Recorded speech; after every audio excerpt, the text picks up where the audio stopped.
많은 선수들의 이야기가 연일 화제와 감동을 주고 있는데, 특별히 우리나라의 첫 그 메달을 안긴 신의현 선수, 이미 언론을 통해서 많은 분들이 소개받고 감동을 받은 줄 압니다. 이 선수는 대학교를 졸업하는 졸업반인 2006년도에 맞은편에서 오던 차와 크게 충돌하는 교통사고를 당하게 됩니다. 다행히도 목숨은 건졌지만 7시간의 대수술을 한 끝에 두 다리를 절단해야만 했습니다. 나흘 만에 깨어난 그는 현실을 알게 된 뒤에 매일같이 부모를 원망하고 자기 아내를 때로는 무시하고, 그리고 3년을 술에 찌들어 삽니다. 충분히 이해가 되지요. 젊은 사람이 어느 날 중도 장애를 만나고 평생을 그렇게 살아야 한다고 하면 누군가를 향한 원망과 그리고 좌절, 그리고 희망 없는 인생을 살지 않을 사람이 어디 있겠습니까?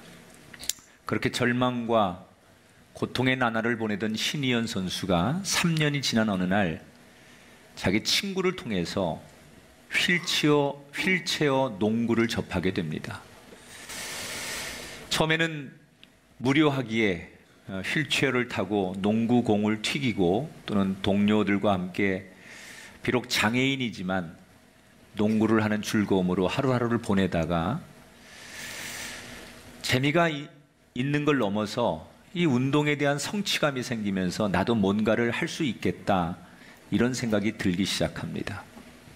그때부터 신의현 선수는 정신을 차리고, 비록 내가 장애를 가졌지만 잘할 수 있는 일을 해보자 해서 스포츠에 푹 빠져 다른 종목에 계속 도전을 하게 됩니다.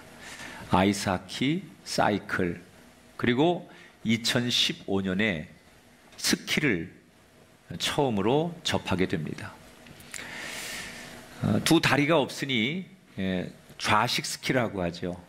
아예 앉아서 스키를 타는 거예요.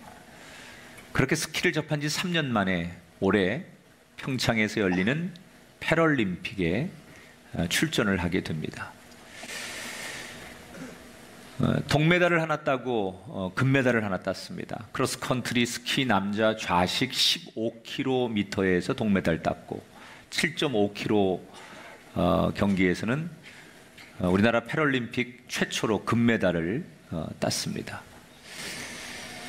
정말 이 선수의 지난날을 소개받은 많은 사람들은 그 모든 좌절의 순간을 이기고 오뚜기처럼 일어난 신의현 선수의 이 노력, 그리고 그의 정신을 깊이 사며 아낌없는 박수를 보내주고 있습니다. 사람은 누구나 다 행복하고 또 평탄하기를 원하지만 우리는 그렇게만 되지 않죠. 우리를 아프게 하는 시련과 역경을 만날 때가 있습니다. 때로는 앞에서 본 것처럼 돌이킬 수 없는 어려움을 만날 때도 있습니다. 그런데 엄밀히 말하면 승리하는 인생은 넘어져서 사는 사람을 실패했다고 말하지 않고, 진정한 승리는 넘어지지 않는 사람이 승리가 아니고 넘어졌을지라도 다시 일어서는 사람을 우리는 승리했다고 말합니다.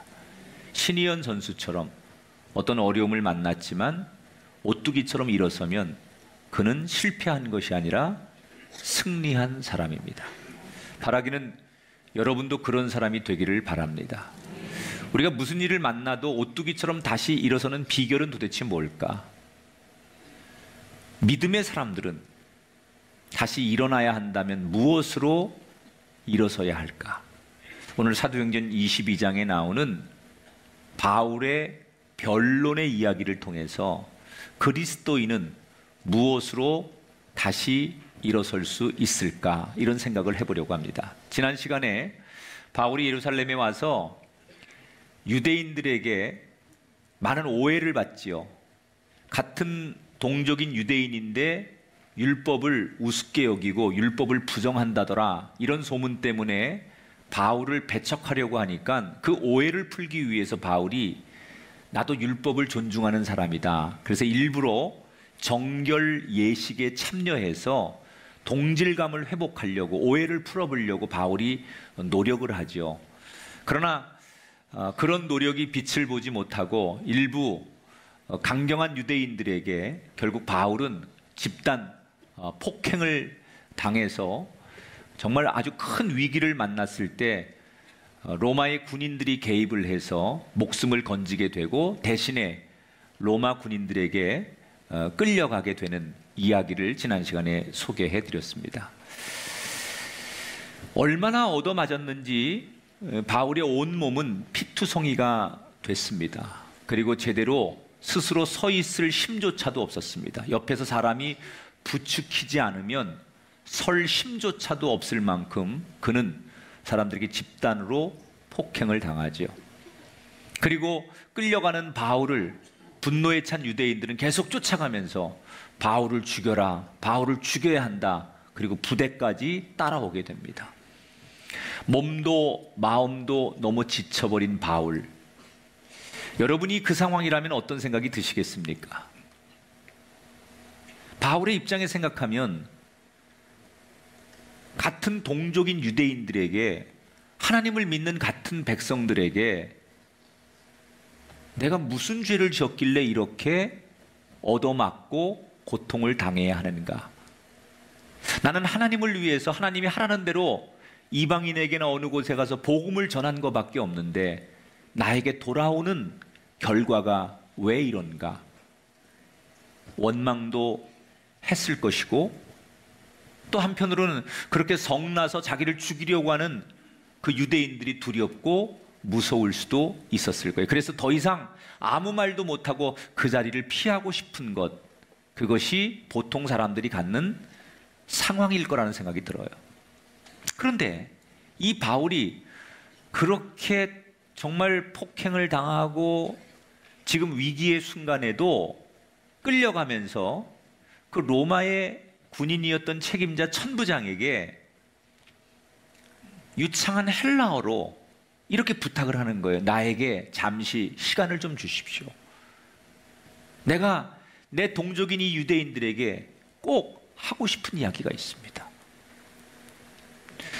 그 로마 천부장이 깜짝 놀라는 거예요. 아니, 유창한 헬라어, 외국어를 너무 고급스럽게 갑자기 하면서 자기에게 시간을 달라고 하니까 천부장이 너무 놀라고 이 사람이 도대체 어떤 사람인가를 생각하면서 멈칫하다가 바울이 원하니까 그에게 잠시 그 유대인들에게 하고 싶은 이야기를 하라고 변론의 시간을 주지요.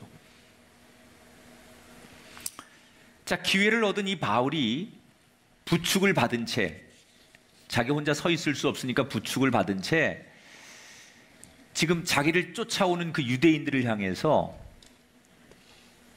인사와 자기 할 말을 합니다. 그런데 여기서 놀라운 것은 조금 전에 로마 천부장에게는 유창한 헬라어로 이야기를 했는데 다시 유대인들 앞에서는 아람어로 인사를 했다 그랬어요. 성경에 아람어. 아람어라는 것은 히브리어인데 히브리어 가운데도 사투리예요. 그러니까 여러분 생각해 보세요. 지금 온몸을 두들겨 맞아가지고 피투성이가 돼가지고 자기 혼자 서 있을 수가 없어서 옆에 사람이 부축혀서 서 있는 그 사람이 말을 할 때는 유창한 헬라어도 했다가 다시 동족들인 유대인들에게는 그냥 표준어를 쓰는 게 아니라 사투리까지 써가면서 내가 이 사람들하고 친해지고 동질감을 느끼려고 말을 그렇게 하는 거예요. 그러니까 유대인들이 깜짝 놀라는 거죠. 여러분, 고향에 가서 고향 사투리 쓰는 사람 만나면 더 반갑고 더 친숙한 것처럼 유대인들이 자기들이 익숙하게 쓰는 지역색이 있는 그런 단어로 자기들에게 인사를 하니까 유대인들이 조금 전까지 막 바울을 죽이려고 막 분노했던 그 사람들이 멈칫하게 되는 거예요. 그리고 침묵이 흐르는 거예요. 그 틈에 바울이 그 유대인들에게 두 가지를 말하는 거예요. 오늘 성경에 첫 번째 어떤 말을 하냐면 내가 어떤 사람인지, 내가 여러분과 똑같은 유대인이라는 것을 소개해요. 자기는 다소에서 태어났고 가말리알이라고 하는 유명한 율법 학자 밑에서 율법을 배운 유대인이다. 가말리엘이라고 하는 사람은 그 당시 유대인들이 제일 존경하는 율법의 선생님이에요. 나는 여러분과 똑같은 정통 유대인이다. 나도 여러분처럼 율법을 공부하고 율법을 믿고 율법을 따랐던 사람이다. 그런데 왜 내가 지금 기독교인이 됐는지 여러분에게 설명하겠다. 그러면서 나는 유대인이고 율법을 공부한 사람이지만 어느 날 내가 다메섹으로 가는데 갑자기 하늘에서 엄청난 강력한 빛이 내게 비치더니 음성이 들리는데 나한테 이런 음성이 들렸다. 사울아, 사울아, 네가 왜 나를 박해하느냐? 분명히 하나님의 음성처럼 들리는데 이해할 수가 없어서 내가 나에게 들려오는 그 음성에다 누구십니까? 라고 물었더니 그 음성이 나에게 대답하기를 나는 내가 박해하는 나사렛 예수다. 어느 날 자기의 계획을 접고 하나님께서 계획하신 대로 자기의 인생이 변경됐어요. 왜? 주님께서 내게 말씀하셨기 때문에. 내 계획을 내려놓고 주님의 계획대로 바꿨어요. 그랬더니 어떻게 됩니까? 그가 가는 곳마다 필요할 때 하나님께서 능력도 주시고 필요할 때 지혜도 주시고 필요할 때 사람도 만나게 하셔서 어떤 위협 속에서도 지금까지 하나님께서 그를 일으켜 세워주셨다는 거예요. 그리스도인은 뭘 가지고 다시 일어서야 하느냐? 우리가 역경과 어려움을 만났을 때 그리스도인은 내 계획을 멈추고 하나님의 계획을 다시 따라갈 때 그리스도인은 일어서는 거예요.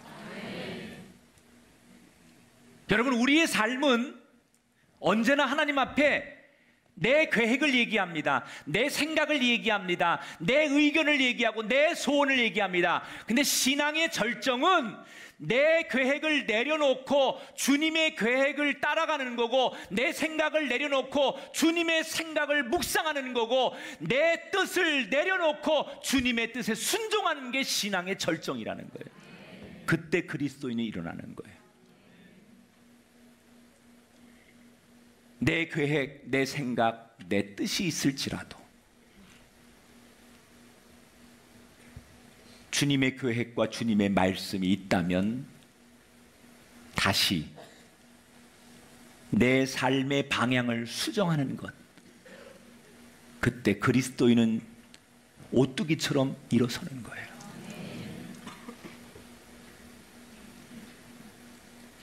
내 뜻대로 마옵시고. 여러분, 이게 예수님이 마지막 기도하신 거 아닙니까? 내 뜻대로 마옵시고. 17세기에 독일의 유명한 슈멀크라고 하는 목사님이 계셨어요. 17세기 독일은 개신교 목사님들이 목회하기가 참 어려웠을 때예요. 왜냐하면 아직도 천주교가 굉장히 강했기 때문에 개신교 목사님들이 복음을 전하고 목회하기가 참 힘들었을 때인데, 이 슈멀크 목사님 부부가 열심히 목회를 합니다. 어느 날 교인들을 돌보기 위해서 목사님 부부가 신방을 갔다 하루 종일 복음을 전하고 자기 집을 돌아오는데, 이렇게 언덕을 넘으면 자기 사택이 보이는데, 거의 집에 딱 도착해서 언덕 넘어 자기 집이 보이는데, 집이 딱 보이는 순간 이 슈멀크 목사님 부부가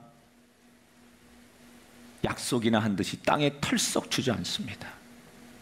이유는 자기 지금 보이는 사택이 화염에 휩싸여 불이 나고 있는 거예요.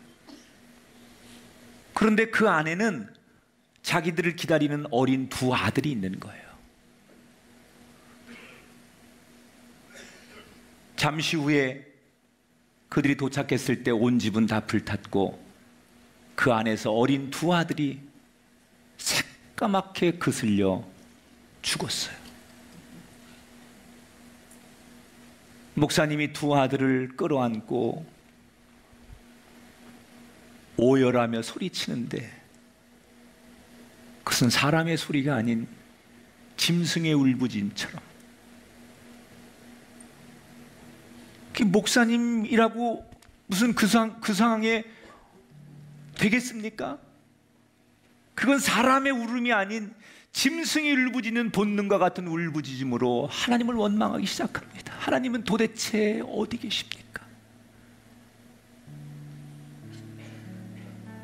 나는 당신을 위해 하루 종일 복음을 전하고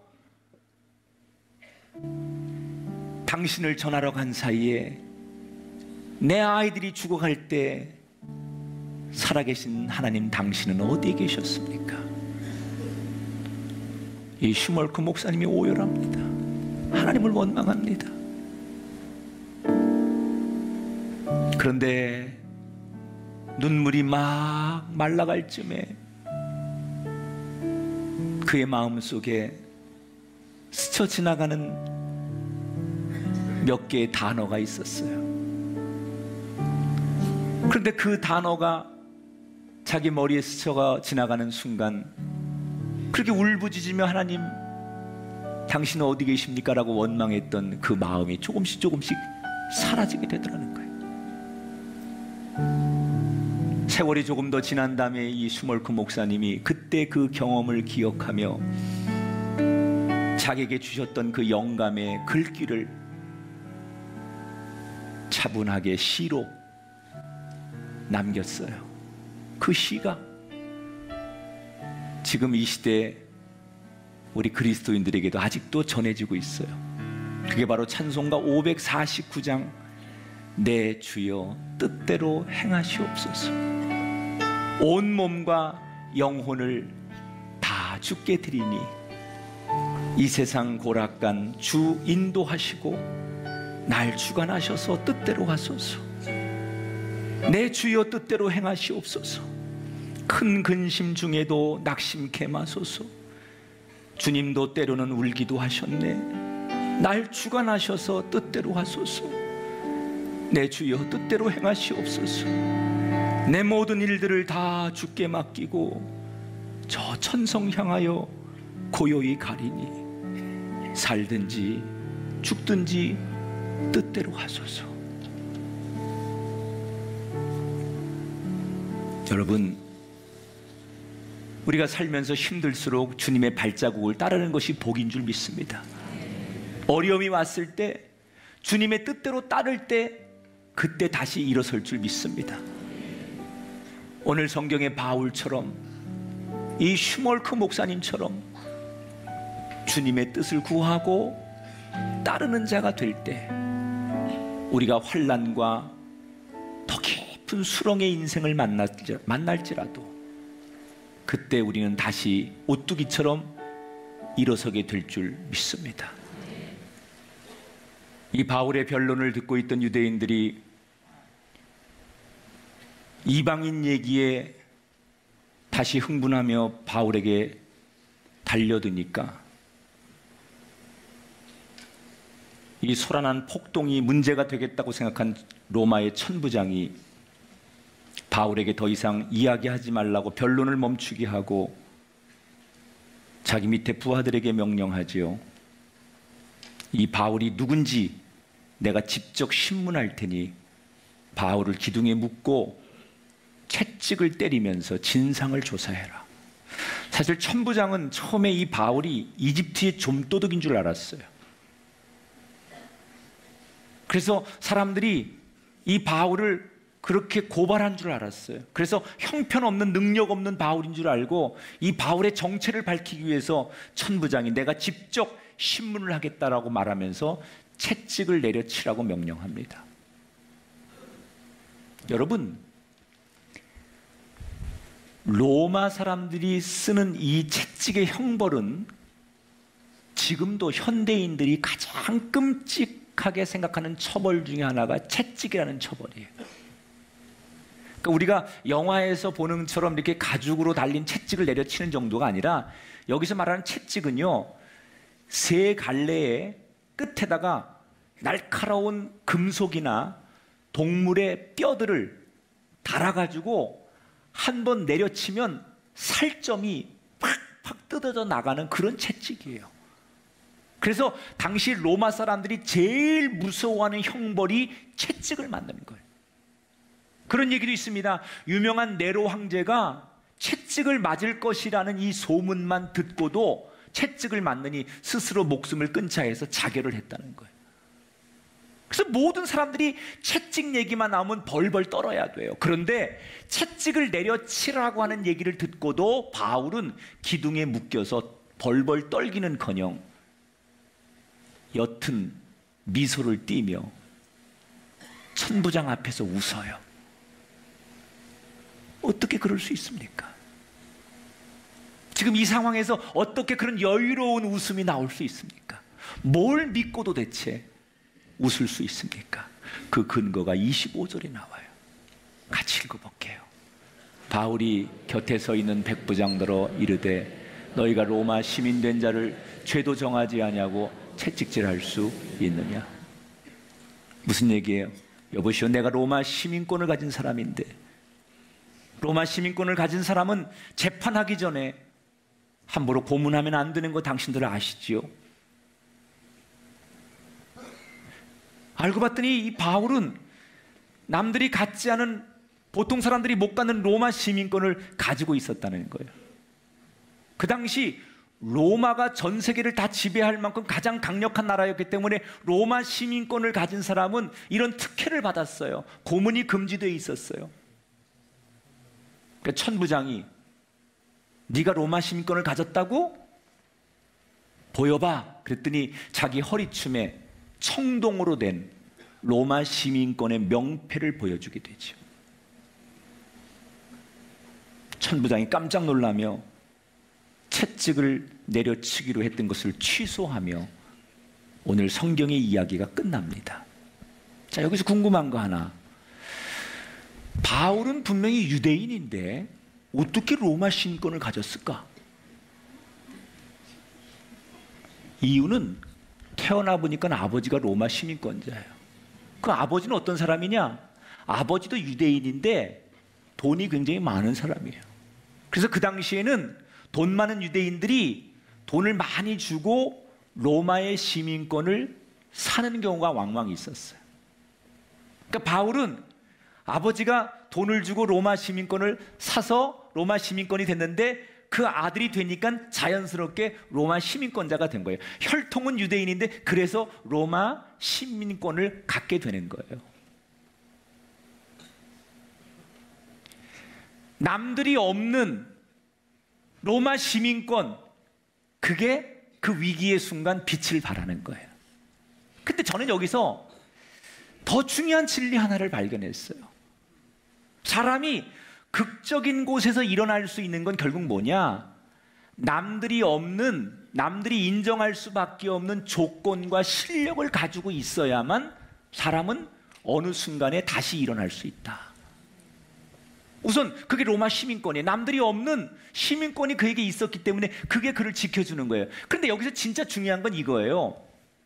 처음에 천부장한테 끌려올 때 나한테 변론할 시간을 주십시오라고 헬라어로 얘기했잖아요. 천부장은 굉장히 고위 관리예요. 그 사람에게 헬라어로, 로마 사람들이 쓰는 외국어로 말을 하는 거예요. 근데 이 헬라어도요, 소크라테스나 이런 귀족들이, 철학가들이 쓰는 고급 헬라어가 있고 평민들이 쓰는 일상적인 헬라어가 있어요.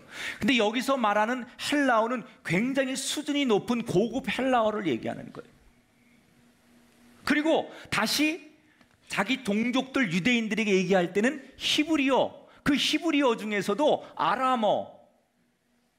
그러니까 이게 무슨 얘기냐면요, 바울은 실력이라는 것이 분명히 있었다는 거예요.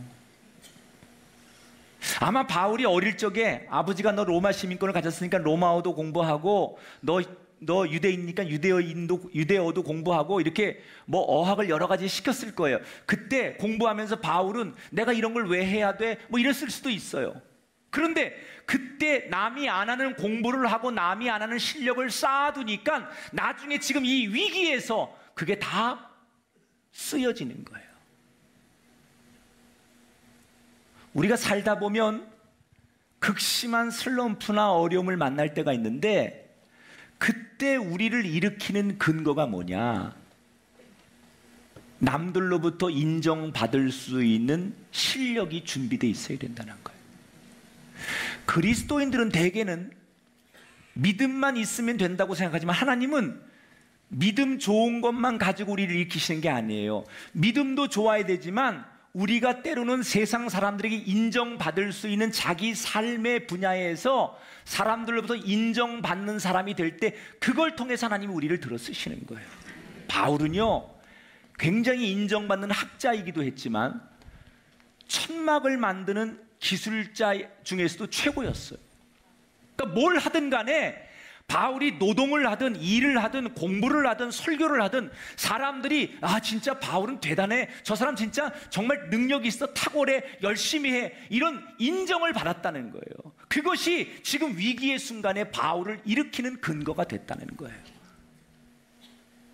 제가 이런 설교를 하면 많은 분들이 이렇게 좌절합니다.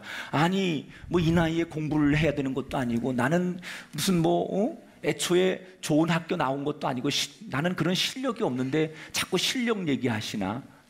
여기서 지금 말하는 이 성경에서 실력이라는 것은 거창한 일상적인 실력을 얘기하는 게 아니에요.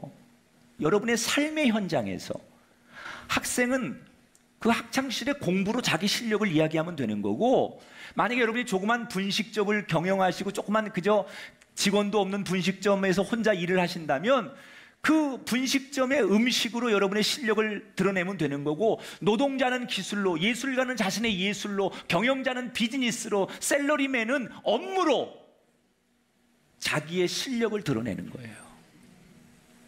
성경에서 말하는 실력이라는 것은 여러분의 삶의 현장에서 여러분에게 주어진 일에 최선을 다해서 누군가로부터 참 성실하고 저 사람 저 일만큼은 참 최선을 다했구나 라고 인정하는 그 분야의 삶의 달인이 되면 하나님이 그것 때문에 여러분을 들어 쓰신다는 거예요.